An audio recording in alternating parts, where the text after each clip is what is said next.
Friends, welcome back to my channel. ಎಲ್ಲರೂ ಹೇಗಿದ್ದೀರಾ? ಎಲ್ಲರೂ ಚೆನ್ನಾಗಿದ್ದೀರಾ? Please evening vlog. ಈವ್ನಿಂಗ್ ಬಂದ್ಬಿಟ್ಟು ಎಗ್ ದಮ್ ಬಿರಿಯಾನಿ ಮಾಡೋಣ ಅಂತ ಹೇಳ್ಬಿಟ್ಟು ಮೊಟ್ಟೆ ಹಾಗೆ ಎಲ್ಲನೂ ಕೂಡ ಇಂಗ್ರೀಡಿಯೆಂಟ್ಸ್ನ ತೊಗೊಂಡಿದ್ದೀನಿ. ನಾನು ಫಸ್ಟ್ ಟೈಮ್ ಟ್ರೈ ಮಾಡ್ತಾ ಇರೋದು. ಬನ್ನಿ ನಿಮಗೂ ಶೇರ್ ಮಾಡ್ತೀನಿ ಯಾವ ಥರ ಮಾಡೋದು ಅಂತ ಹೇಳಿ. ಈರುಳ್ಳಿ, ಟೊಮೊಟೊ, ಶುಂಠಿ ಬೆಳ್ಳುಳ್ಳಿ ಪೇಸ್ಟು, ಕೊತ್ತಂಬರಿ, ಪುದೀನ ಎಲ್ಲನೂ ಕೂಡ ಹಚ್ಚಿಟ್ಕೊಂಡಿದ್ದೀನಿ. ಈಗ ಮೊಟ್ಟೆನೂ ಕೂಡ ಬೆಂದಿದ್ದಾಗಿದೆ, ಎತ್ತಿಟ್ಟಿದ್ದೀನಿ, ಅದು ಸುಲ್ಕೋಬೇಕು. ಹಾಗೆ ಪಲಾವ್ ಮಿಕ್ಸ್ ತಗೊಂಡಿದ್ದೀನಿ. ಇದು ಚಕ್ಕೆ ಲವಂಗ. ಫಸ್ಟು ಅನ್ನನ ಬೇಯಿಸ್ಕೋಬೇಕಲ್ಲ, ಹಾಗಾಗಿ ಅನ್ನಕ್ಕೆ ಇಟ್ಬಿಟ್ಟು ನೀರು ಇಟ್ಬಿಟ್ಟು ಇದಕ್ಕೆ ಒಂದೆರಡು ಪಲಾವ್ ಎಲೆ, ಒಂದೆರಡು ಲವಂಗ, ಒಂದೆರಡು ಏಲಕ್ಕಿ ಕಾಯಿ, ಹಾಗೇನೆ ಒಂದ್ ಸ್ವಲ್ಪ ಸೋಂಪು, ಪಲಾವ್ ಮಿಕ್ಸ್ ಏನಿತ್ತು ಅದೊಂದು ಸ್ವಲ್ಪ ಸೋಂಪು ಹಾಕಿ ಇದು ಮಿಕ್ಕಿದ್ನ ಒಗ್ಗರಣೆಗೆ ಹಾಕೋಣ. ಇವಾಗ ರುಚಿಗೆ ತಕ್ಕಷ್ಟು ಸ್ವಲ್ಪ ಅನ್ನಕ್ಕೆ ಉಪ್ಪು ಇಡಬೇಕಲ್ಲ, ಹಾಗಾಗಿ ಸ್ವಲ್ಪ ಉಪ್ಪನ್ನು ಕೂಡ ಸೇರ್ಸೋಣ. ಇಷ್ಟು ಹಾಕಿ ನೀರು ಕುದ್ಮೇಲೆ ಅಕ್ಕಿ ನೆನೆಕಿಟ್ಟಿದ್ವಲ್ಲ, ಈ ಅಕ್ಕಿನ ಸೇರಿಸ್ಕೋಬೇಕಾಗುತ್ತೆ. ಇದು ಅನ್ನ ಆಗೋಷ್ಟರಲ್ಲಿ ನಾವು ಒಗ್ಗರಣೆ ರೆಡಿ ಮಾಡ್ಕೊಂಬಿಡೋಣ.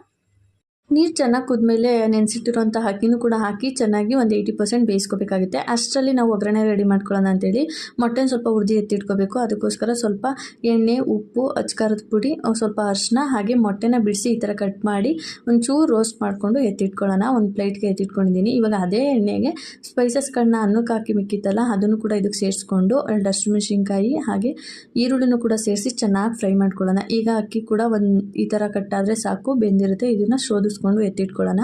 ಒಂದು ಸೈಡಲ್ಲಿ ಇದನ್ನು ಕೂಡ ಈರುಳ್ಳಿ ಚೆನ್ನಾಗಿ ಕಲರ್ ಚೇಂಜ್ ಆದಮೇಲೆ ಶುಂಠಿ ಬೆಳ್ಳುಳ್ಳಿ ಪೇಸ್ಟ್ ಹಾಕಿ ಚೆನ್ನಾಗಿ ಹಸಿ ಸ್ಮೆಲ್ ಹೋದ್ಮೇಲೆ ಟೊಮೊಟೊನೂ ಕೂಡ ಹಾಕಿ, ಟೊಮೊಟೊ ಸಾಫ್ಟ್ ಆಗಬೇಕು ಅಂದರೆ ಸ್ವಲ್ಪ ಉಪ್ಪನ್ನ ಸೇರಿಸಿದ್ರೆ ಸಾಫ್ಟ್ ಆಗುತ್ತೆ ಬೇಗನೆ. ಇವಾಗ ಟೊಮೊಟೊ ಕೂಡ ಸಾಫ್ಟ್ ಆದಮೇಲೆ ಸ್ವಲ್ಪ ಮೊಸರನ್ನು ಕೂಡ ಸೇರಿಸ್ಕೊಂಡು ಚೆನ್ನಾಗಿ ಮಿಕ್ಸ್ ಮಾಡ್ಕೊಳ್ಳೋಣ. ಇದಕ್ಕೆ ಇವಾಗ ಸ್ಪೈಸಸ್ಗಳನ್ನ ಆ್ಯಡ್ ಮಾಡ್ಕೊತಾ ಇದ್ದೀನಿ. ಅಚ್ಕಾರದ ಪುಡಿ, ಧನಿಯಾ ಪುಡಿ, ಗರಂ ಮಸಾಲ, ಇದಿಷ್ಟನ್ನು ಕೂಡ ಸೇರಿಸ್ಕೊಂಡು ಚೆನ್ನಾಗಿ ಫ್ರೈ ಮಾಡಬೇಕು. ಎಣ್ಣೆ ಎಲ್ಲ ಬಿಟ್ಟು ಬಂದಮೇಲೆ ಇದಕ್ಕೆ ಸ್ವಲ್ಪ ಪುದೀನ, ಸ್ವಲ್ಪ ಕೊತ್ತಂಬರಿ, ಒಂದು ಇಡಿಯಷ್ಟು ಕಟ್ ಮಾಡಿ ಎತ್ತಿಟ್ಕೊಂಡು ಇದರಲ್ಲಿ ಇವಾಗ ಒಂದು ಅರ್ಧ ಹಾಕಿ ಆಮೇಲೆ ಒಂದು ಅರ್ಧ ಹಾಕಬೇಕಾಗುತ್ತೆ.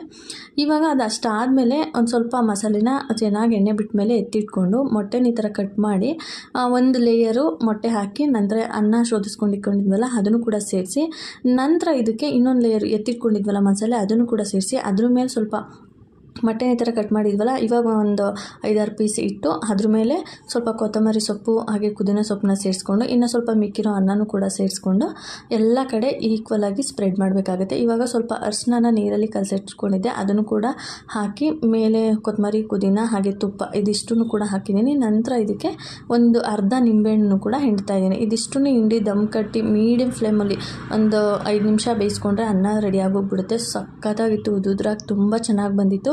ಒಂದ್ಸಲ ಟ್ರೈ ಮಾಡಿ, ಸಖತ್ತಾಗಿರುತ್ತೆ. ನಾನು ಹೇಗೆ ಬರುತ್ತೋ ಅಂತ ಅಂದ್ಕೊಂಡೆ, ರುಚಿ ಮಾತ್ರ ಅದ್ಭುತವಾಗಿತ್ತು ಅಂತಲೇ ಹೇಳ್ಬೋದು. ಸಖತ್ತಾಗಿ ಟೇಸ್ಟ್ ಬಂದಿತ್ತು. ಅದೇ ಥರ ಬಂದಿತ್ತು, ಸಖತ್ತಾಗಿತ್ತು. ಇವಾಗ ನನ್ನ ಮಗಳು ಕೂಡ ತೋರಿಸ್ತಾ ಇದ್ದೀನಿ, ಅವಳಿಗಂತೂ ತುಂಬ ಇಷ್ಟ ಆಗಿತ್ತು. ಸಖತ್ತಾಗಿದೆ ಟೇಸ್ಟು. ಒಂದ್ಸಲ ಟ್ರೈ ಮಾಡಿ ನೋಡಿ.